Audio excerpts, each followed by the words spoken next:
What's up, everybody? Welcome back to the channel. It is Sunday, July 12th, and the WNBA has given us a really nice 4-game slate to dig into today. We've got Toronto Tempo at New York Liberty, Washington Mystics at Seattle Storm, Dallas Wings at Chicago Sky, Las Vegas Aces at Indiana Fever. For very different storylines. We've got a bottom of the East team trying to hang with a contender. We've got two of the league's coldest teams squaring off. We've got one of the hottest teams in basketball right now on the road. And we've got a genuine top of the standings clash to close things out. Let's set the table with where the league actually stands right now. Then we'll go game by game. Out west, it's absolutely stacked at the top. Minnesota and Las Vegas are tied at 17-6. Golden State is right there at 17-7, and Dallas has quietly been excellent at 15-8. That's four Western Conference teams all playing at a 65% plus win rate. Meanwhile, Seattle is at the very bottom of the entire league at 6-18. In the East, it's a lot tighter and a lot messier. Indiana leads at 13-9, Atlanta and New York are basically tied right behind them at 13-10, Washington is sitting right at .500 at 10-10, and then Toronto, Chicago, and Connecticut are all underwater. So with that backdrop, let's get into Game 1. One more thing before we get started. I have to say last night was a good day. We hit 2 out of 3, which works out to a 66% hit rate on our moneyline picks. Nights like that don't come around often, so today we're looking to build on that momentum, stay locked in, and do our best to keep the run going. We start with Toronto Tempo at New York Liberty. New York sits at 13-10, good for third in the East. Toronto is at 9-13, fifth in the conference. That's a 4-game gap in the standings, and when you look at the recent form, it actually feels bigger than that. Toronto's last several results tell a rough story. They dropped their most recent game to Dallas 108-95, and before that they lost to Golden State 83-75. And before that another loss to Dallas, 89-76. So Toronto has now dropped 3 straight, and in 2 of those 3 they've given up more than 95 points. The defense has been the issue. They're not just losing, they're getting outscored in the paint and in transition. New York, on the other hand, is coming off a tight one. They actually just lost to Minnesota 90-85 on the road, which is a very respectable loss against a 17-6 team. Before that they beat Dallas. Well, actually Dallas beat them 88-77 back on the 8th. So New York's had a mixed last couple weeks, but critically, their toughest recent losses have come against the elite of the league, not against teams in Toronto's tier. These two have already met once this season, back on July 5th, and Dallas, let me be precise here, Toronto's issue against comparable tier and above competition has been consistent. They're 5th in the East for a reason, and their point differential against winning teams has been negative in almost every outing over the last 2 weeks. The live win probability model has this at New York 70.6%, Toronto 29.4%. That's a significant gap, and when you cross-reference it with the standings gap in Toronto's 3-game losing streak, it lines up. This isn't a model overreacting to one bad game. Toronto's defense has been leaking points for a stretch now. For my side pick, I'm going with New York on the money line. This is New York playing at home against a team that's lost 3 in a row and has been giving up chunks of points in the paint. New York's floor right now, even in a loss like the Minnesota game, is competitive with the top of the league. That's a level above where Toronto has been performing. For my the total pick, I slightly lean under 176.5 points. Toronto's last 3 games have gone 108-95, 83-75, and 89-76.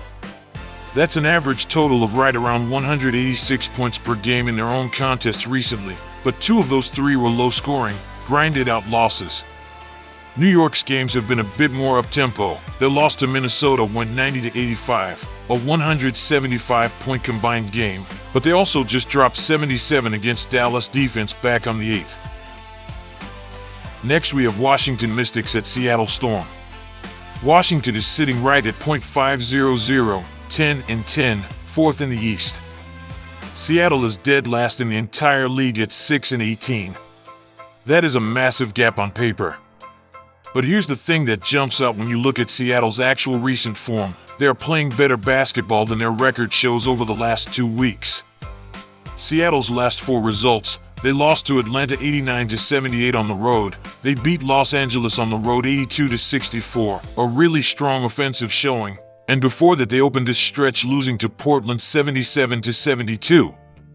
So in their last 4 outings, Seattle has one really good win, one competitive loss to a good Atlanta team, and a narrow loss to Portland. That's not a team playing like the worst record in the league. That's a team that's been competitive in 3 of their last 4. Washington, meanwhile, has had a quieter stretch. Their most notable recent result was a loss to Golden State, 62-49. That's a rough offensive output, only 49 points in a full game. That's the kind of scoreline that should make you pause before assuming Washington rolls into Seattle and wins comfortably. The current win probability is Washington at 62%, Seattle at 38%. That's actually a fairly modest split for a team with a 10-10 record against a team at 6-18, and I think that's the model picking up on exactly what I just described. Seattle's recent form has been better than their overall record, and Washington's offense has shown a real cold patch, including that 49-point outing against Golden State. For my side pick, I slightly lean Washington Mystics moneyline, with a note that Seattle carries real upset value based on recent form. I actually think there's value on Seattle here, or at minimum I wouldn't be laying heavy chalk on Washington. Seattle's beaten a good Sparks team recently and hung with Atlanta. Washington just had one of their worst offensive performances of the season. If you're looking at a money line that's pricing Washington much heavier than 62-38, I'd consider a live look at Seattle. Straight up, I'll take Washington to win, because they're still the better roster on paper and Seattle's issue all season has been consistency, but I want you to know this is closer than the standings suggest. And if you want a slight upset value play, Seattle's recent form supports it. For the total, I lean under 160.5 points. Washington's last game was a 49-point offensive output. That's about as low as it gets in this league. Seattle's last 3, 78 points against Atlanta, 82 against the Sparks, 72 against Portland. Seattle's actually been the more consistent scoring team of the 2 lately, averaging in the high 70s to low 80s.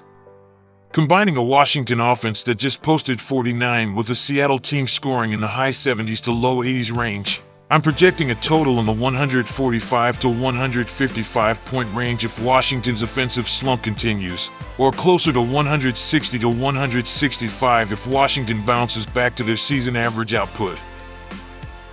Now for Dallas Wings at Chicago Sky. Dallas is 15-8, 4th in the entire Western Conference, and they are playing the best basketball of any team in this game slate right now, full stop. Their last 3 results: they beat Toronto 108-95, they beat New York 88-77, and before that they beat Toronto again, 89-76. That's 3 straight wins, all by comfortable to blowout margins, and they're averaging over 90 points in that stretch. Chicago is 7-15, second to last in the East. Their most recent game was a loss to the Sparks, 102-87, and before that they actually picked up a win over Phoenix, 77-66. So Chicago's been a mixed bag, one solid defensive win against a bad Phoenix team, but then getting run out of the building by a good Sparks team. The model has this at Dallas 79.2%, Chicago 20.8%, the widest gap of any game today. When a team is riding a 3-game winning streak with an average scoring margin like Dallas has shown, and the opponent just gave up 102 in their last outing, that gap makes complete sense. For my side pick, I really like Dallas Wings moneyline. This is the most straightforward pick of the day. I'm taking Dallas on the money line, and if there's a spread involved, I'd be comfortable laying it within reason given how well Dallas has been playing. 3 straight wins, strong offensive output in each, against a Chicago team that's shown real defensive vulnerability in its most recent game. The one thing I'll flag, Chicago did just beat Phoenix in a defensive struggle, so they're capable of grinding a game down when they want to. If Chicago can slow the pace and turn this into a half-court battle, they keep it more respectable. But talent and momentum both clearly favor Dallas here. For the total, I lean under 177.5 point. Dallas has been scoring at a high level, 108, 88, and 89 points in their last three respectively. That's an average of roughly 95 points per game for Dallas alone over that stretch, which is genuinely elite pace. Chicago's last two games were 87 and 66, inconsistent, but capable of a bad offensive night against a good defense, and Dallas's defense has been solid enough during this winning streak too.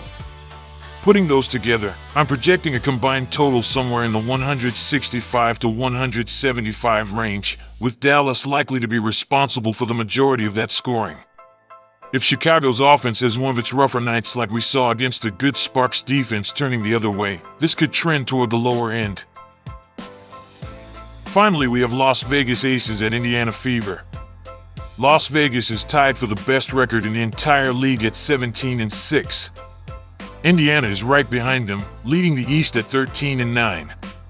This is legitimately top of the league versus top of the conference. And Las Vegas is coming in white hot. Their most recent result is about as good as it gets, a 106 to 58 win over Phoenix. That's a 48-point margin of victory. Before that, they beat Portland 88 to 80. So Las Vegas has been dominant, and that Phoenix result in particular shows an offense and defense both clicking at a really high level.